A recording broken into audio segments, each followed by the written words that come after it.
L'auditeur militaire près le tribunal militaire de garnison de la Gombe, réuni en audience foraine à la prison militaire de Ndolo et la partie civile Madimba Chilombo, poursuivent le prévenu commandant Kabasele Nzembele Célestin pour tentative de meurtre, détention illégale d'armes et munitions de guerre et coups et blessures volontaires. Les faits remontent au 10 décembre 2022. Selon l'auditeur militaire, le prévenu commandant Kabasele Nzembele Célestin aurait attenté à la vie de la partie civile Madimba Chilombo à l'aide d'une arme GP sans titre ni droit. Le prévenu aurait également fait des blessures à la partie civile à l'aide de son véhicule. À l'audience précédente, le commandant Kabasele Nzembele Célestin rejette toutes les accusations portées contre lui.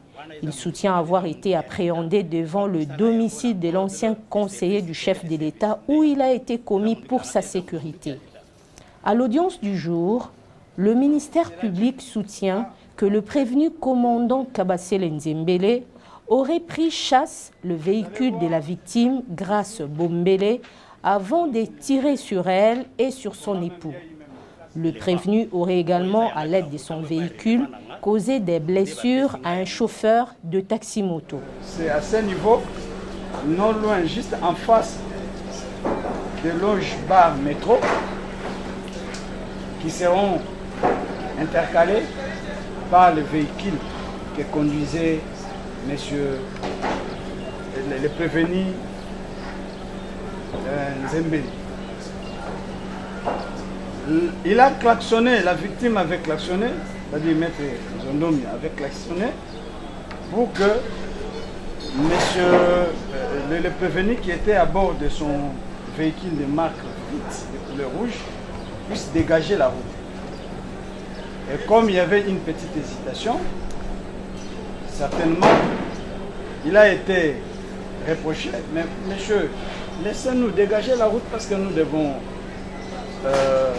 passer. Il y a eu une incompréhension. Et suite à cette incompréhension, il y a eu quand même des échanges de paroles. Et alors, comme il était obligé de partir, l'avocat a frayé chemin et puis il est parti. Quelque temps après, les amis, les gens qui étaient sur place ont vu le prévenu se mettre en colère et démarrer rapidement son véhicule pour chasser l'avocat qui était déjà parti.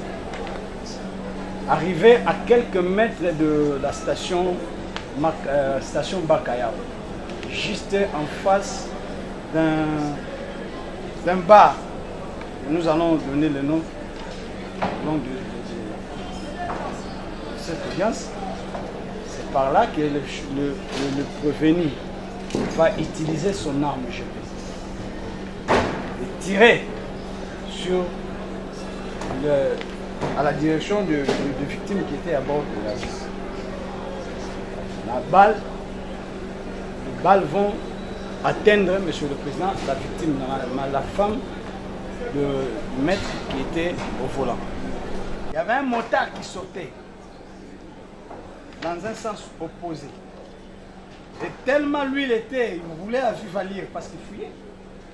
Il va ramasser le motard. Et vous avez vu la fois passée, le motard était venu. Je pense qu'il est en route, il sera là. Et il va ramasser le motard.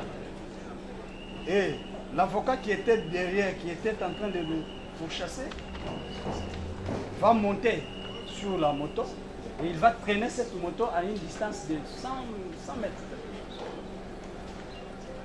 Et c'est à cette occasion, lui, il a continué. Il avait profité de cette occasion pour aller.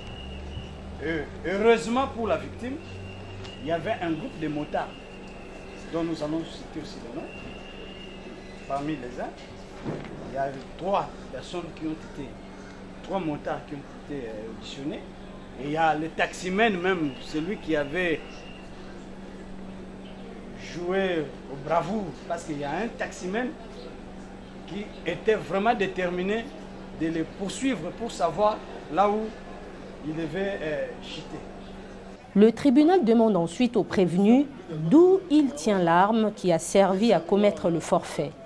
Celui-ci tâtonne, puis affirme que l'arme lui a été remise par sa hiérarchie et indique les renseignements y afférents sur les documents. C'est qui suscite un débat. Est-ce que vous pouvez voir ça dans le tribunal? Nani a pesakio la unité. Ils ont mentionné ou non? Ils ont mentionné ou non? Ils ont l'état. Avec votre autorisation, monsieur. Numéro à Liboso, monsieur le président. Vous mettez fin à la vie d'un avocat. Numéro à Liboso. Place va commis par Jéricho, numéro à Liboso. 79 41.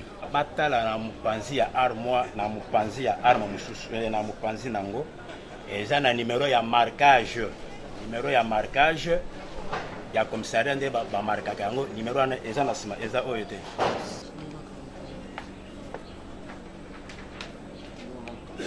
Vous avez déjà identifié là. Il y a un numéro. Et ce numéro ici ne se trouve pas dans le bulletin de service. On ne doit pas confondre le numéro du marquage avec le numéro de l'arme. Les avocats de la partie prévenue affirment que leur client aurait fait des aveux sous l'effet de la torture. Ils soutiennent en outre que l'organe poursuivant n'a pas été précis quant à l'identification du véhicule. Concernant le nombre qu'il avait déclaré devant l'OPJ, il vous a dit, Monsieur le Président, nous bénissons Dieu par sa grâce puisque vous avez vu ce monsieur debout. Mais si vous aviez vu l'état à laquelle il était, il a reçu de grosses d'armes sous la tête. De grosses d'armes. Il avait un visage gonflé et le sang partout. Et c'est dans ces conditions-là que l'OPJ a trouvé opportun de commencer à l'auditionner. Et il vous a même rappelé qu'il a même donné un numéro matricule qui n'est pas le sien. Donc il était dans une confusion. Lui, il a les transferts là, il a la note de transfert, le ministère public. Ses yeux, ses bras, ses oreilles lui ont transmis une note de transfert dans laquelle il est écrit que c'est une Toyota de type vide. Le ministère public à l'audience, il nous dit non, il s'agit d'une Toyota Ketch de type Yaris. Vous comprenez, Monsieur le Président? Non, vous avez dit, nous avons noté. Les greffiers là. Il dit une Toyota. Monsieur le Président, nous sommes en droit pénal. Le droit pénal est de stricte interprétation. Il n'y a pas de déduction en droit pénal. On déduit, non, c'est comme ceci, ça peut être ça, c'est comme. Non! Le droit pénal, si c'est rouge, c'est rouge. Si c'est vert, c'est vert.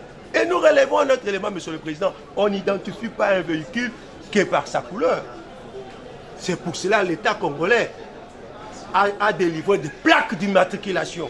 Si ce n'était que par la couleur, ce soir-là, si on avait croisé aussi le ministère public, parce qu'il avait aussi son arme, on pouvait aussi l'appréhender parce qu'il était dans une voiture rouge Ketch. Mais il faut la plaque. Il n'y a personne à la déposition devant l'OPJ. Personne n'avait le numéro de plaque. Et même l'identification de véhicule, il y a cet tâtonnement, c'est un flou total. Après cette procédure, le tribunal renvoie la cause pour la poursuite de l'instruction. Des motards et que le parti civil physique soit également là. Certaines questions de précision. Nous renvoyons à la huitaine.